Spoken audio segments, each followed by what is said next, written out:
Hello, everyone, and welcome. Welcome to our xAPI Cohort kickoff session. My name is David Kelly. I am the CEO for the Learning Guild, and it is my pleasure to welcome you to this fall's cohort and here in our opening session. We're thrilled to have you here. We've got over 1,400 people who have registered for this particular cohort session. A number of us here live. A lot of people will be watching this as a recording. We're thrilled to have you starting this journey with us. And I can speak on behalf of the Learning Guild. We are honored to be hosting the cohort with you here today. Before we jump into our opening session and welcome our opening speaker, I just wanted to give you a couple of reminders of things that you can do to get more out of your cohort experience. Starting with making sure that you have registered on xAPIcohort.com. Some of you might have registered directly through the virtual conference platform AirMeet to get here today, but make sure if you haven't already done so, you also register on xAPIcohort.com. That's going to make sure that you get all of the updates about what's going on during the cohort, how to get registered for and get access to all the different platforms that we have available that are part of the experience. Megan, our guest, will be talking about some of that later on today, but you want to make sure that you register here as well to make sure that you get updates on all of the experiences that you can have within the cohort. Again, you can get that at xAPIcohort.com. Now, in addition to the cohort, the fact that the Guild is going to be hosting this and supporting this going forward means you have access to a host of additional resources. If you're not familiar with the Learning Guild, we are a leading professional development community supporting those who work in the intersection of learning and technology. We offer free membership. If you join the Guild, it's completely free, and that gives you access to a host of publications, event discounts, recordings of different sessions that we do, webinars, a host of professional development resources. So if you haven't joined the Guild, make sure you visit learningguild.com, and you can join us for absolutely free to get access to all of these resources, including a host of resources around xAPI that can expand upon your learning that you're doing in the cohort here. One of the resources that you'll have access to is our latest research report that Megan Torrance, who's our guest here today, helped write. It's talking about the state of xAPI adoption, looking at where we are, where we've been, and where we're going. It's a great resource. It's, again, available free for members for download. You just have to log in to learningguild.com. So whether you're a member or whether you're joining, make sure you pull up this report. It's a great extension to what we'll be talking about in the cohort. And if you're planning on joining us this fall at DevLearn, we've got a number of experiences there that you might be considering joining us. The first is our first xAPI user conference, where we're going to be bringing in the xAPI community, bringing in people who have adapted xAPI in their organization, sharing case studies. We're going to be looking at a lot of examples, having a hyperdrive competition to see some of the best projects that are going on around xAPI. It's going to be a really fun and an energetic day, a full day dedicated to the application of xAPI for the xAPI user community. That's going to be taking place on October 25th, the day before DevLearn starts. So if you're interested, make sure you make your plans to join us. Details are at devlearn.com. And if you're looking to take a deeper dive into the practical side of xAPI, to kind of get a soup to nuts exploration of how to do this hands-on experience, we have a 2-day xAPI accelerator program being held at DevLearn, being hosted by Jeff Batt. It's a great way to get into xAPI and really get your hands dirty learning how to do it, getting practical skills that you can take away and apply in your organization right afterwards. So as you see with the Learning Guild being part of the xAPI community, we have a host of resources beyond just this cohort experience that can help you and your organizations apply xAPI. And it's all part of this being part of this great community. Before we jump into today's session, I just want to take a moment and express on behalf of the Guild how proud we are to be a part of this community, the xAPI community, and we wouldn't be able to do what we're doing today without the support of what's come before us. I want to take a few moments to just thank the team at Torrance Learning, including Megan, who's going to be our guest here today, Jess, Jamie, Matt, everyone at Torrance Learning. They're the ones who started xAPI Cohort. They're the ones who have done this over the last couple of years, built it to what it is, this tremendous resource that has been helping enhance adoption in our industry around xAPI. They have been tremendous partners with working with us in terms of going through this evolvement of us shepherding it going forward. They've been wonderful partners. They continue to be great partners with this. I thank them for everything that they've done to help us manage this transition of us helping out with the cohort, and for everything that they've done for the community in helping adopt xAPI within our industry. So Megan, it's a great way to pivot to you, to introduce you. Thank you for everything you and your team have done, and thank you for opening up this fall cohort. I hope the cohort is everything you all are looking for. I hope you meet and connect with great people, and we look forward to being a part of it. Megan, over to you. Thank you again.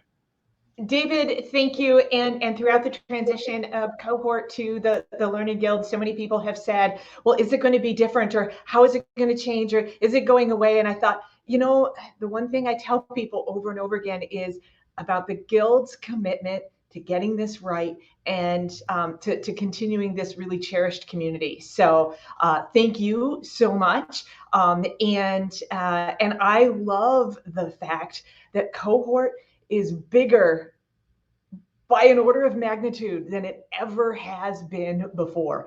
And that's just completely like jazzing up the whole Torrance Learning team. So huge props to, if you've ever done a transition like this, there's a lot of people behind the scenes who do a lot of work to make that happen. So huge props to Jamie, to Matt, to Karen, and the entire Guild team. So hi, everybody. My name is Megan Torrance. I'm the founder and CEO at Torrance Learning, and the founder of the xAPI Learning Cohort. And we will talk about what that actually is in a moment. But I'd love to know a little bit about you. So people have been putting where they're from in the chat, which is fantastic. So we've got Massachusetts to Los Angeles, Central Florida to Seattle. We've got Canada, Denmark, Germany, and Cyprus. And if there's anybody else out there who I didn't cover, go ahead and say where you are, because this community, and there's 295 of you in the room right now, this is a special community. It's pretty funny when I go to conferences and I talk to people and I say, who's ever been in the cohort? And people raise their hands and they're like, oh, when did you do it? And I know you, and what did you work on? And it's so cool to meet you live. So that's always a fun opportunity. And you're joining a community that is almost 5,000 people large right now. And so the learning, right? So there's xAPIs, that's a little bit of geeky stuff, but the learning nerd in me, the instructional design, I identify as an instructional designer, right? The instructional design nerd in me, it's like, wow, what a really cool way to build a community and to have this global presence. And Khaled's not here. I've seen him in I forgot about Saudi Arabia. He usually can't attend during live sessions, but he catches it on the replay. So I wanted to say a hello out there. So this is pretty cool. So when you go to DevLearn, when you go to Learning 2022, when you go to Learning Solutions, or any of the other conferences you're going to go to this year, like, by all means, like, seek out your fellow cohorters, because you all have something in common right now. What I'm also going to recommend, and there's 300 of you, but you'll be able to scroll through the chat later on and get this. Go ahead and throw, and I realize this, Karen Gleason, who is the Guild's most amazing, part of the Guild's amazing producing team, is going to cringe when I say this, but we're going to do it anyways. Don't tell Karen. Go ahead and paste your LinkedIn link in the chat. That way, later on, when you are looking around for like, oh, that Leslie Helmer person, Leslie said something really smart, and I'd like to follow up with Leslie later on, you've got their LinkedIn connection and can do that right away. So go ahead, do that. I will tell you, connections get made here, job connections get made here, project connections get made here. This is a fantastic community, and now this community has access to the full Guild community too, which is super, super exciting. Those of you who are returning cohort people, you'll know the joke here. I should warn you all, I've had about 3 cups of coffee today. Very, very recently, very, very strong, good stuff. So lots and lots of coffee going on. There are some questions in the chat already, and we're going to get to these questions today. So I see your questions. Hang tight, and I'm going to work them in as we go. So so there's a question from Kimberly. Could one of the hosts please turn on closed captioning? Great idea, Kimberly. Let's see if we can find that.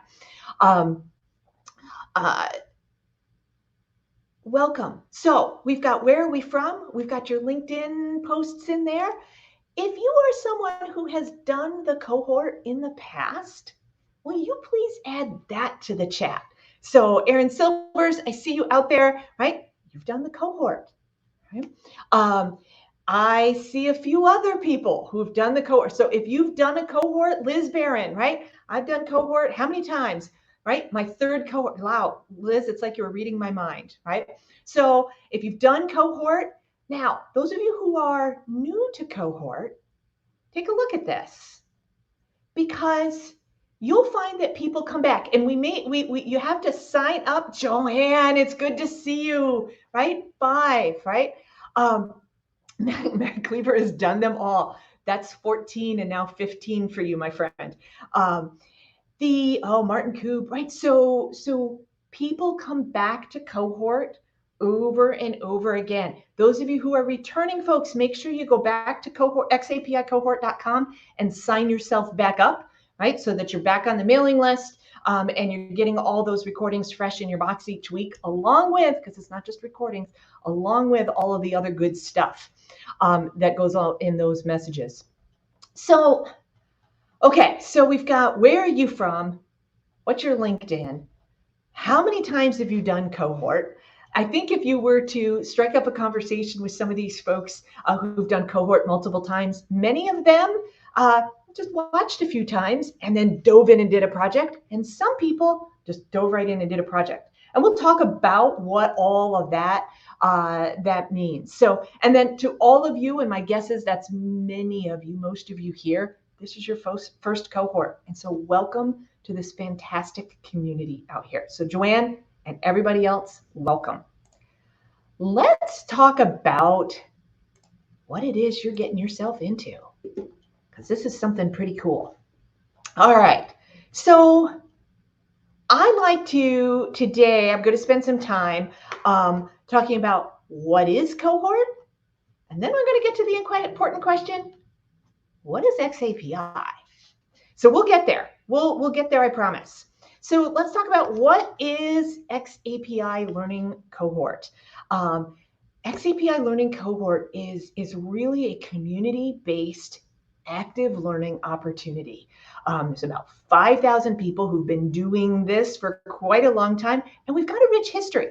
So xAPI was created by, and we'll get to this, by the Advanced Distributed Learning Group out of the US federal government. And they ran several design cohorts in the early days of xAPI, to start to gain some interest and adoption in the community, but also, right? But also to kind of poke holes in it and find out what's needed in order to make it work. And Matt Cleaver, Meg Fairchild, Allison Haas, Rob Hauk, a few of us got together in one of the last cohorts, and that was my first cohort, the one that ADL ran. And we had a great time. We made a really cool project and learned a ton, and we were hooked. My hope is that you also get hooked on this, right? And when ADL decided that they were going to stop running these design cohorts, it didn't fit with their mission anymore. I thought, well, somebody's got to do it.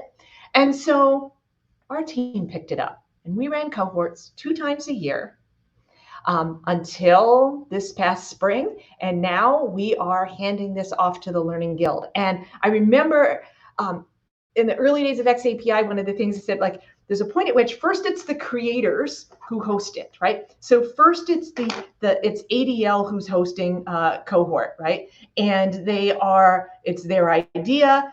They are the ones who are behind it, and so of course they would put this out there, right? And then the next layer of maturity is that somebody else thinks it's a good idea, right, and takes it on. And now, right, the industry takes this on. And so I see this as a really important evolution, not just for cohort, but for xAPI, right? So that's pretty cool. So let's take a look at what cohort is. I like to think this is a safe space for you to go almost as fast as you want, but you probably can't hurt anything because you're not out on the open road, right? So xAPI Learning Cohort, it's free and it will stay free. It's online. Welcome, you're online. 12 weeks, so this is week 1 and we'll go through 12 weeks. And there's an opportunity for learning by hands-on doing on an actual project, right? And it's a team, right? You will probably, if you do a project, you will probably work with a team. You can work by yourself if you want. And it's community. And so once you get in and you're in the, like there's a big Slack community, once you're in there, you'll find people just swapping stories, asking questions, getting great advice. And that's even started over the summer while people are getting started with the cohort. Cohort happens in a couple of spaces, right? So we have these weekly web sessions. So this session, bookmark it. I'll put it on your calendar. This session will run on every Thursday at the same time for 12 weeks. We do record it, so you'll have a recording when we're done. And then there are project teams, and project teams do most of their work in Slack. They can save their work in GitHub if they want, and they work together whenever.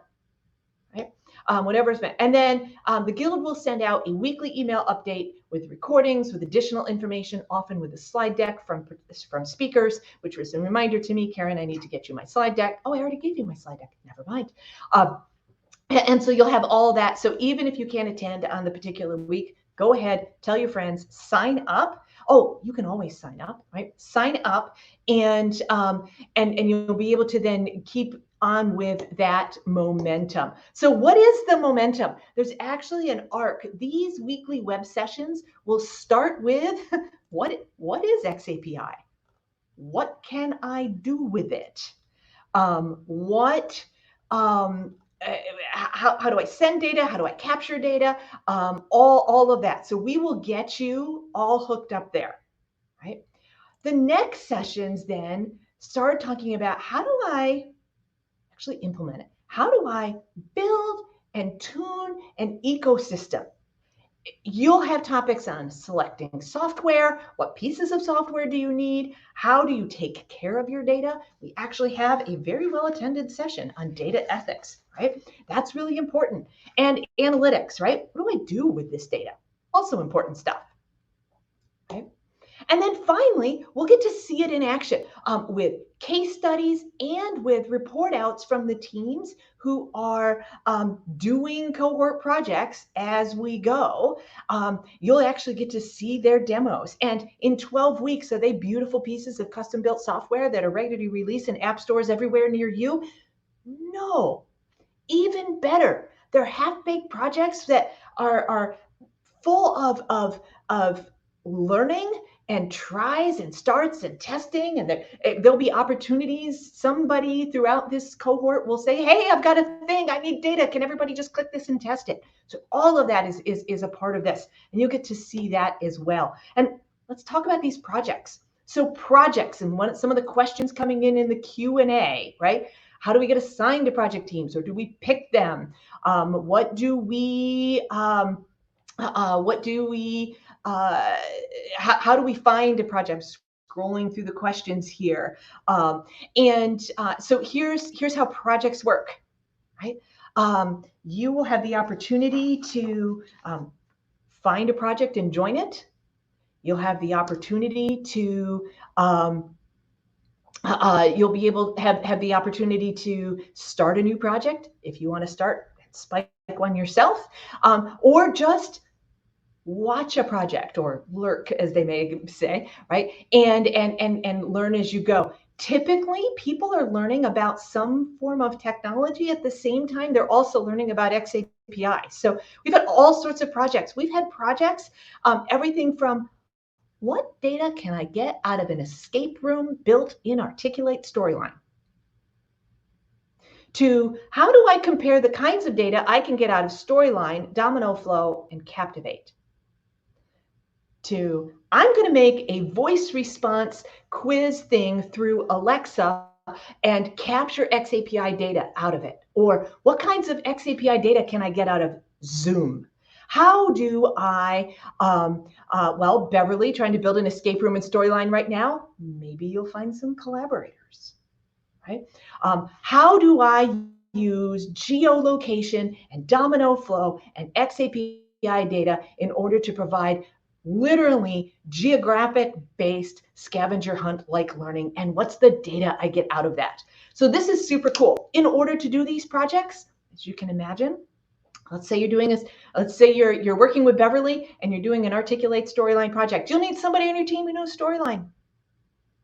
You'll need somebody on your team who's an instructional designer and can think of the cool use cases and what kinds of data would we gather and what kinds of situations we set up. And you'll need somebody who understands, right, who's willing to pick up the JavaScript triggers and say, how do I get JavaScript out of storyline?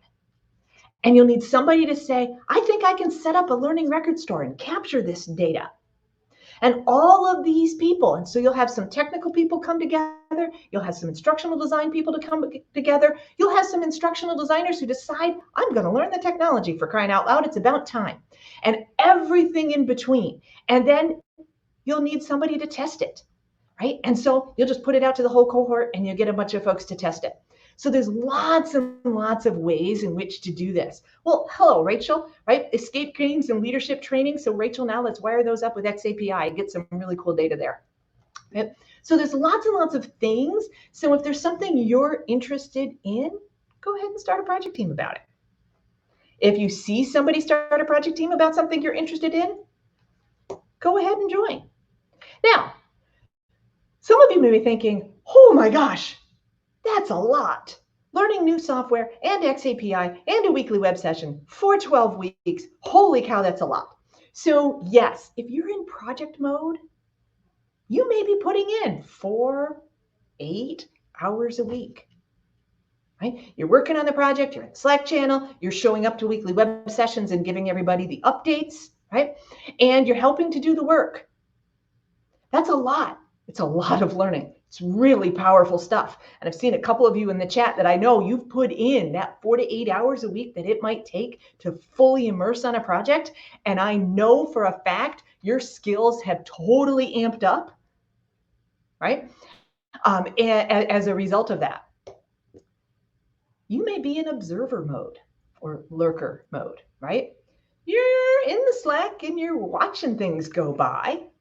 But you, just because you're in a Slack channel that a team happens to have spiked, doesn't mean you're expected to do anything. You could just watch. You could just click. You could just show up to meetings or not and learn that way, right? Or you could just show up every week here or watch the recordings and learn about what is xAPI, how do I do it, who's doing it, what are some of the use cases, and you'll get a lot out of that way too. Right? So lots and lots of cool opportunities and ways to engage, right? So if you are, right, just doing the lurking, just doing the observing, right, you're in watching mode, you can, right, hang out in AirMeet and YouTube and you're good to go, and your email. Those of you who are doing projects, a lot of the project discussion happens in Slack, and Cohort offers a GitHub workspace where you can check in and share your files there if that's meaningful to your project. If you've always wanted to learn about GitHub, this is a great opportunity. If you're like, whoa, I don't need to know that, you don't have to, right? If you're like, boy, I wondered what that Alexa team did a few years ago. Could we leverage their code to give us a head start? Check out the GitHub. It might be there. Right? And then the other cool thing is that a bunch of the software providers in the xAPI space have offered extended free trials or free accounts where there otherwise aren't free accounts to people in the cohort to help you get started. And so you may be using any or all of those tools. That's super awesome too. Cohort doesn't provide for you a meeting space. So if your team has concurrent meetings, you'll want to use your own Zoom or Teams or whatever it is that you're meeting. right? But so there's lots and lots of places this happens and things that you'll go do, right? When you're in Slack, right? There are a number of, I'm actually going to suggest you screenshot this. Screenshot this and save this. This is your reference to how do I make my way around all of the channels in a 5,000 person Slack community, right? When you get to looking at teams, right, and looking for a team to join, you're going to come over here and you're going to look at, right, the hashtag team, which makes them easy to sort. If it starts with a Z, it's a defunct team that is no longer active. You are more than welcome to make it active, right? That's totally fine, but it is a defunct team that is no longer currently active, right? Just from a prior cohort. After 7 years, we've got a lot, right? 14 cohorts, we've got a lot in here. You'll absolutely want to be hanging out in main social. There's demos and vendors offers. There's jobs. I do know people who have gotten jobs through xAPI Cohort. Okay. So GitHub plus badging equals a group. Yeah, totally. I think that would be a great project. So you would name that, right? Hashtag team GitHub plus badging. Poof. I recommend go out there, describe your project, recruit folks. So that's right. If you want to add channels or browse channels and you're not yet a Slack user, go ahead and click that browse channels. And I believe one of the cohort emails had a Slack tutorial. If you are new to Slack, there's also a GitHub space, xapicohort.com/teams.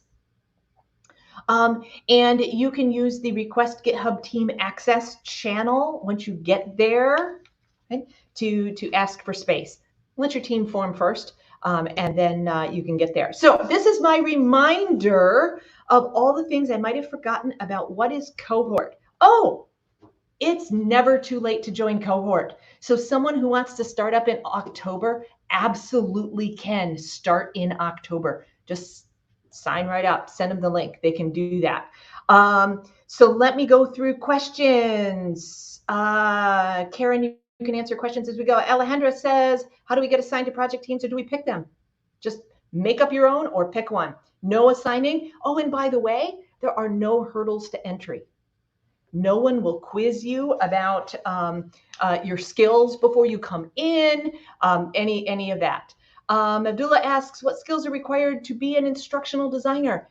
That is actually a fantastic question that in this space, I would say join a project team if you are interested and jump right in. If you're interested in broader, Abdullah, what skills are required to be an instructional designer, I actually recommend check out the Learning Guild. They actually just released an ebook this week on learning experience design techniques, and that might be a good one for you. Aaron asks, where is the xAPI party? xAPI party is online. We're going to talk about that as we go, right? It is December 1st, and it is a virtual experience. At DevLearn, there's the xAPI user conference. That's a live experience. So live at DevLearn, October 25th. I will see you there, right? And virtual December 1st for the xAPI party. And let's see, get my mouse here. Is JavaScript required to work in xAPI? Yes and no. If you're coding it from scratch, JavaScript is super handy. However, you do not need to know JavaScript. You could use geek-free tools. I would like to create a course for Scratch. Is this the place to learn it? You can absolutely, Robert, find folks who might be interested in doing that. And you'll want to hook up with somebody who knows CMI5, which is a subset of xAPI. How long are the weekly sessions? Myra, that's fantastic. They're about an hour long.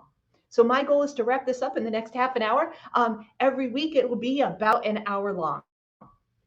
Great question. Can we see examples of previous work? Yes, you can check out any of the You can check out the GitHub, Kenyon, or you can check out the resources and recordings Slack channel, which has a lot of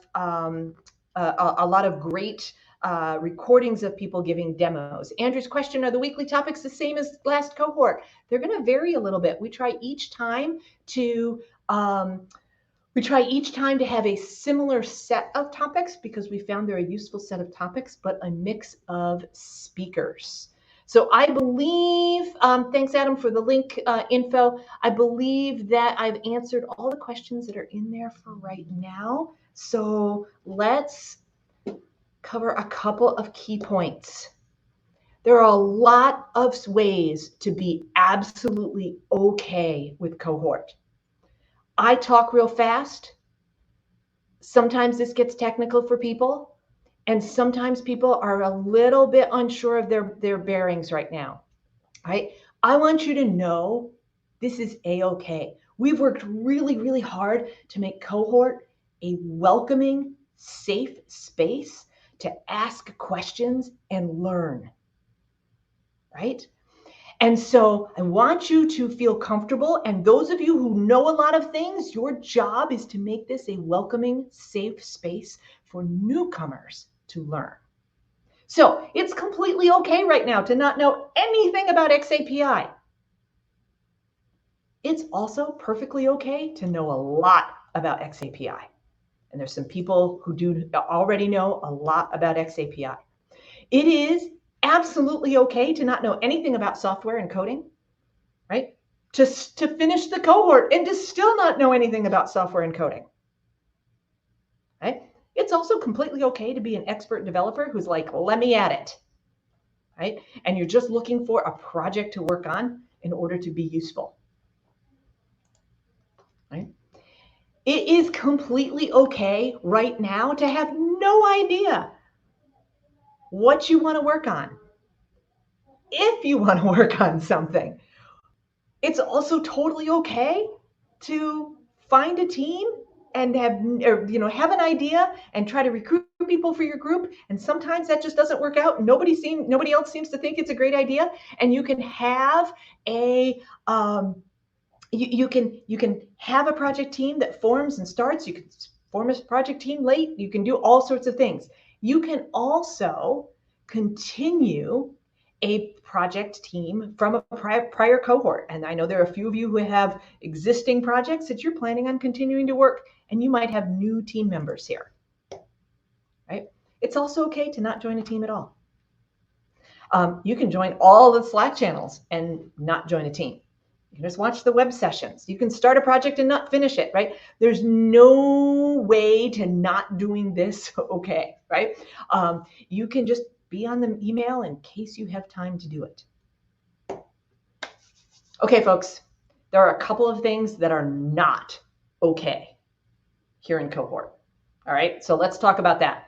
It is not okay to sell stuff to other people. This is a free community where the expectation is that we're not going to hit each other up for sales. So that's just not cool. If you're a consultant, if you're a software developer, right, don't try to sell to each other. It is not okay to create an unwelcoming environment. Those of you who are experts, is somebody going to ask a question that you knew the answer to 15 years ago? It's okay. Be patient. Make space for that, right? Your boss would like me to remind you that it is not okay to work out loud on your company's proprietary projects. So some of you are coming here as a group, right? Some of you are coming here as a group and you're going to work as a group, which is a fantastic idea because it helps you keep each other accountable. However, just know that your work may be out in public, right? So don't work on anything that's super top secret, right? And we operate here under the Apache 2.0 license, which effectively says, right? Which effectively says you may get an idea here, you may go and commercialize it. That's just fine. But if it turns out to be a bad idea or full of bugs, you can't sue your teammates for it. Okay. The goal here at Cohort is, I love lawyers, but we don't want to invite them to Cohort.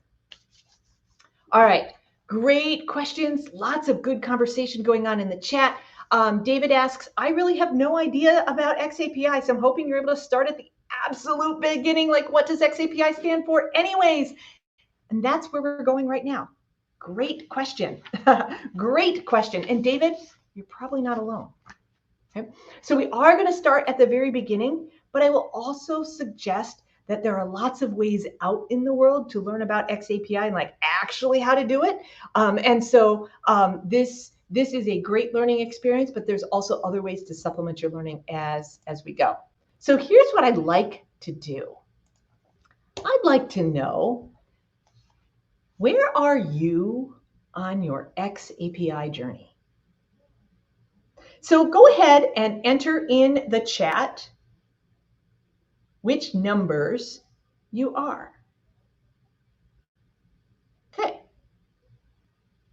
You know what? Those of you who are saying ones, you can spell xAPI. Fantastic. 2, you know what the X stands for. Outstanding. Welcome. 1s and 2s, this is a space for you. 3s, you have sent an xAPI statement. 4s, you've actually received an xAPI statement. 5, whew, made a business decision based on a statement that you've received in your learning record store, right? Our goal in cohort is to move our 1s and 2s into our 3s and 4s, and maybe like Bethany, make it to that 5s. That's what cohort is all about. Okay, so super, super awesome. Okay, that helps us understand about where we are on our cohort journey. So, or on our xAPI journey. So let's talk about what xAPI is, and I like to use this as a use case. Say on Monday, you start a new job. And you get out there and day one, they say, hi, we'll sign you up for payroll. And the question is, you can choose onboarding plan A or onboarding plan B. And my question is for you, right? Which onboarding plan do you choose and why? Not just which one do you choose, but which one do you choose and why? Go ahead and enter that in the chat too.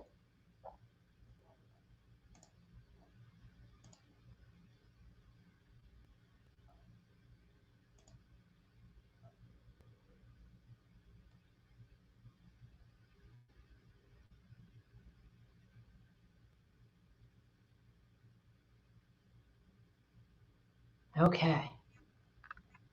All right, so take a look. There's a lot of you in this room, so there's going to be a lot in chat, but there's some good stuff. So, I love it. I love it.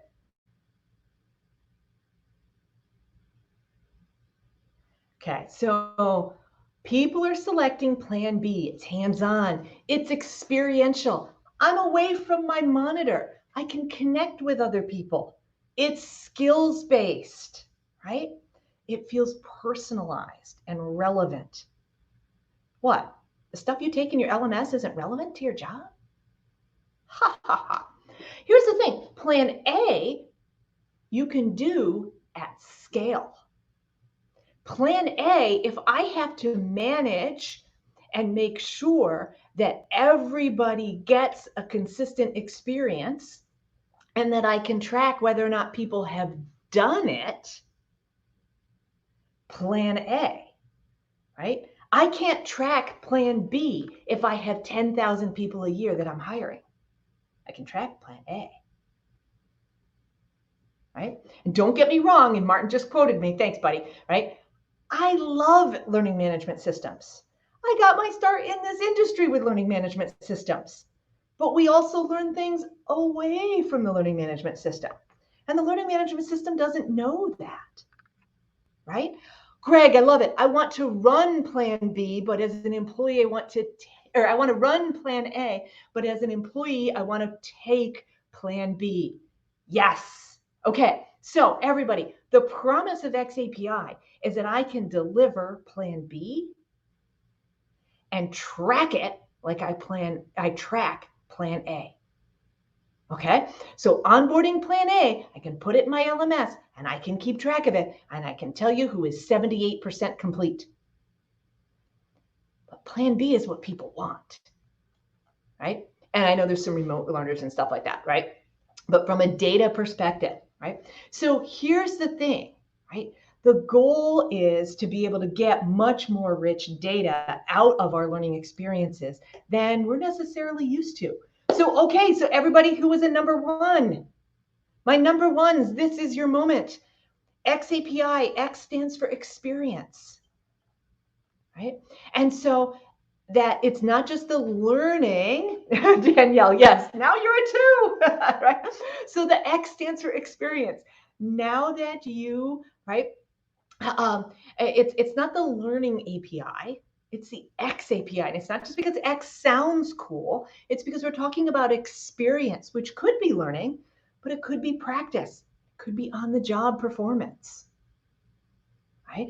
And so all of these things are trackable using xAPI. API stands for Application Programming Interface, right? Which is an agreement between two computer systems to talk to each other and how they're going to exchange data, right? APIs are involved when I order compression socks and Facebook knows about it, right? Or I post in LinkedIn and I click the button and it magically appears on my Twitter feed too. Right? That's what an API. APIs are what keep all of the different systems from different vendors connected, except what xAPI is, it's universal across an entire industry where we're all agreeing to use the same API, the same way of talking about how we send, store, and retrieve our activity around learning experiences. And so Joe raised a great point. I thought it was Tin Can. Tin Can is the project code name that created the Experience API or xAPI. It is, if there are differences, but it is effectively the same thing. Okay? So that's what xAPI is. xAPI is created by ADL, or the Advanced Distributed Learning Group. It is a part of the US Defense Department. Right? And they're the same folks who brought us SCORM. Right? So let's talk about SCORM, because SCORM helps us understand why xAPI is different and new. Right? So SCORM keeps track of about 20 things, right? And it is about 20 years old. And it is example, right? Or it tracks this amount of data, or this kind of data, across all learning experiences. Doesn't matter if it's leadership training or sales training or safety training or new hire onboarding or offboarding or software training. If it's in an LMS and it's e-learning, it's using SCORM most likely, right? And it means that I can buy e-learning from any vendor. I can make e-learning from any authoring platform, and I can put it into any LMS, and then I can change out LMSs and keep all my authoring platforms and my vendors, right? Because all of them speak this same language. On all of them look like the same nice, neat little zip files that we put inside in an LMS. What it also means is that if it doesn't look like e-learning launched from an LMS, okay, SCORM doesn't know how to track it. So I will be, just to be super clear, xAPI is not actually involved when I talk about compression socks and I then see the ads for it in Facebook, right? That's not xAPI. It is an API, right? xAPI is how we're talking about learning and performance experiences. So SCORM, though, to come back to our SCORM story here, SCORM is old, yes. SCORM is shallow, yes. SCORM is why a lot of us are here and have our jobs, and why this industry is what it is, folks. SCORM is interoperable, interchangeable. It's geek-free. I don't know about you, e-learning developers. I've never written a line of SCORM, but I use it all the time in my e-learning. I don't have to touch it. It's completely geek-free. It means there are low barriers to entry in our industry, and there's a rich and variable marketplace, right? Courtney, a love-hate relationship with SCORM. Yeah, right? And so SCORM isn't necessarily bad, it's just limited. It's also going to be around for a while, right? SCORM I like to think of as a vocabulary, right? I'm only allowed to use these words. xAPI is more like a grammar. As long as I follow the grammar, I can see anything I want. And I like to think of xAPI as kind of like the Lego store, right? So I tell this story where I can go into a Lego store and I can buy the Death Star kit, take it home, and make it, right? I can also go into the Lego store and buy the Death Star kit and the Rainbow Swoopy people and the Black Panther ship, and I can get the robotics, and I can check out the 3D printer from my library and print my own with instructions I find on the internet. And all of these pieces go together because, right, all these people go together, or pieces go together because they all agree to follow the same grammar of the bumps and grooves of a Lego brick, right? And that's why it all works. And so as long as we find, right, as long as we are using the same grammar, we can do anything, right? So let's talk about some of the tools and parts and terminology that you're going to need. You are going to be focusing very, very hard on your work. This is one of my favorite examples of bad stock art of our job. So anybody who's ever done safety training, of course, this guy has no PPE, and all chemicals in a science lab are absolutely red. And we use these cheapo, I have one, right? These cheapo pipettes to scoop them up, right? So you are going to have in your xAPI environment, right, a learning record provider. That's whatever sends data. In an e-learning course, your learning record provider is the e-learning course, right? But I don't know. Hey, everybody in the chat, what else could provide data? What could be a learning record provider in your learning environment? A game, a course, a video, wrong answers, right quizzes, everything, a web page, a book. Yep. You have to figure out how to digitize, right? That somebody read the book, or maybe they have a digital book. Reports, audio files, articles, community forum posts, blogs, segments, right? So yes, all of these things can be learning record providers, right? And then it's going to drop data, right, in these sentences, these grammatically correct sentences. They're called xAPI statements, activity statements, right? And we use a profile to keep them organized. It's next level. We're not going to talk about profiles today, right? And they're just going to go drip, drip, drip, drip, data, data, data, data, sentence, sentence, sentence, sentence, right? And it's going to keep dripping data. And that's what xAPI does. It just sends data. It doesn't do anything. It is just the sentence structure by which we drop in data as we go through a learning experience. Right? And I'm just going to pause here for a moment because I'm watching the chat conversation go.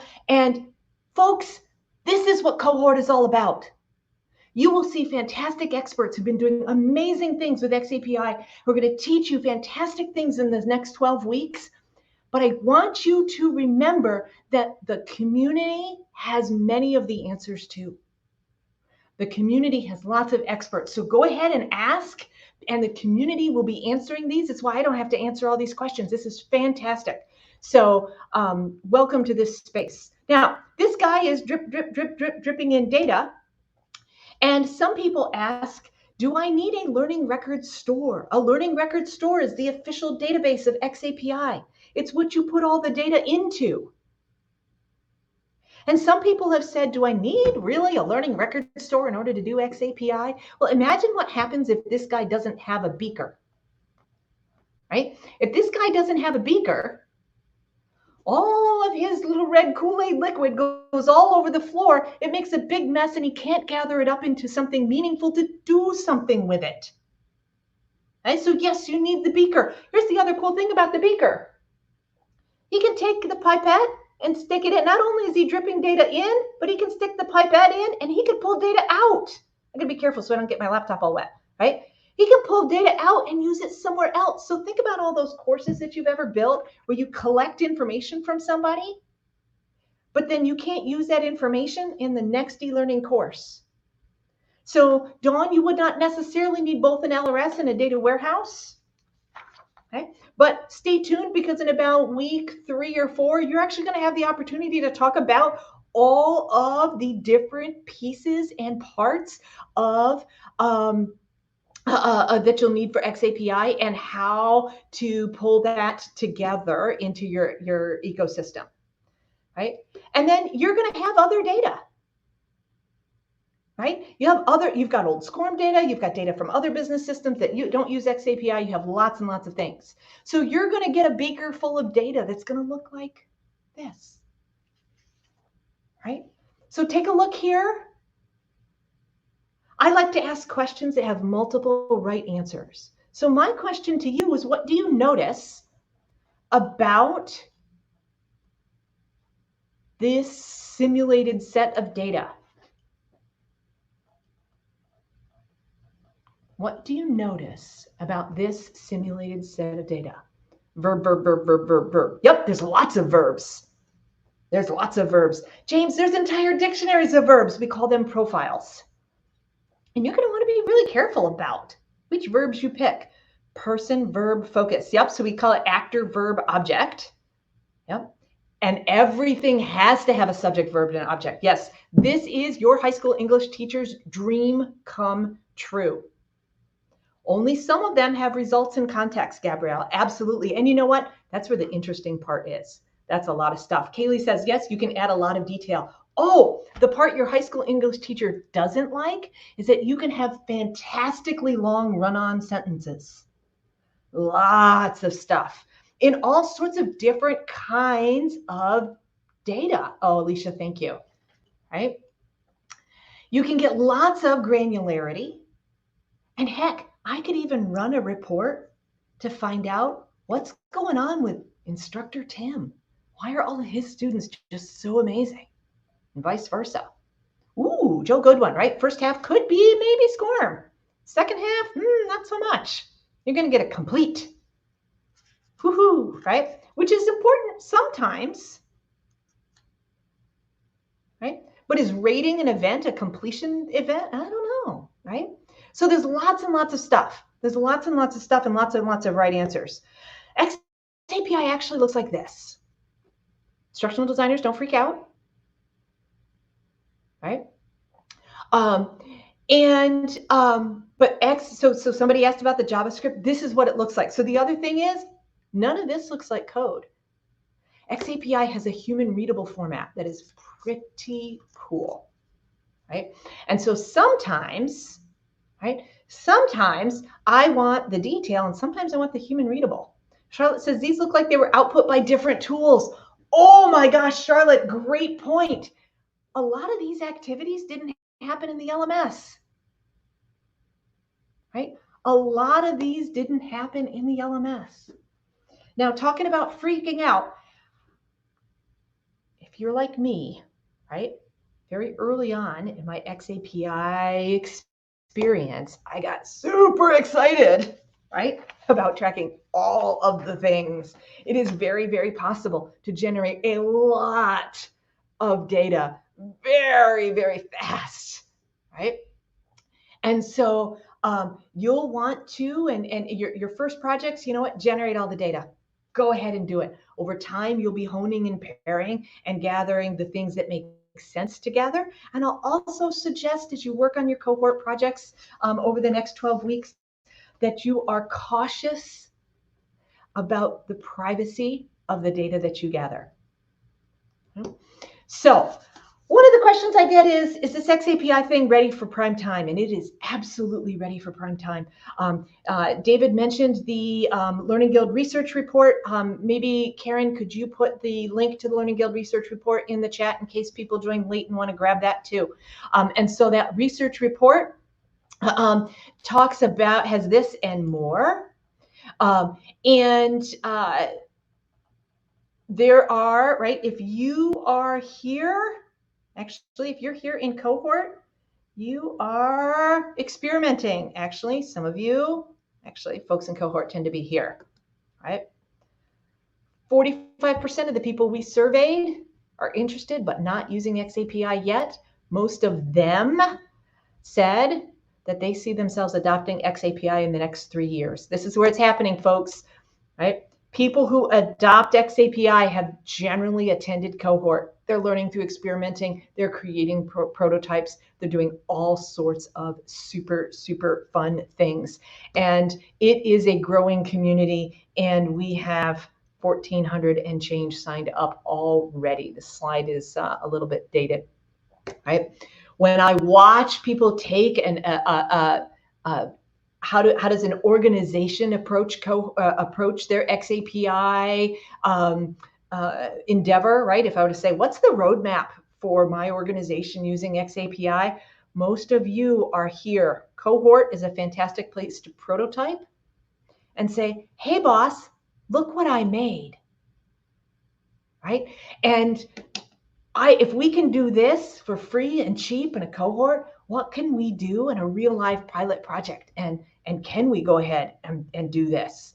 You're going to follow the xAPI Gnome on Twitter. You're going to follow your email every week from the Guild. You're going to show up here every week or watch the recording.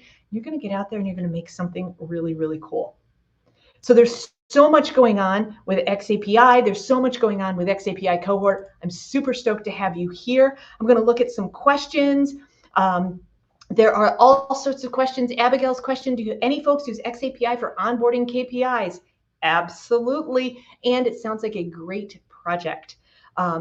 Callan asks, is it possible to store learners' detailed performance in e-learning?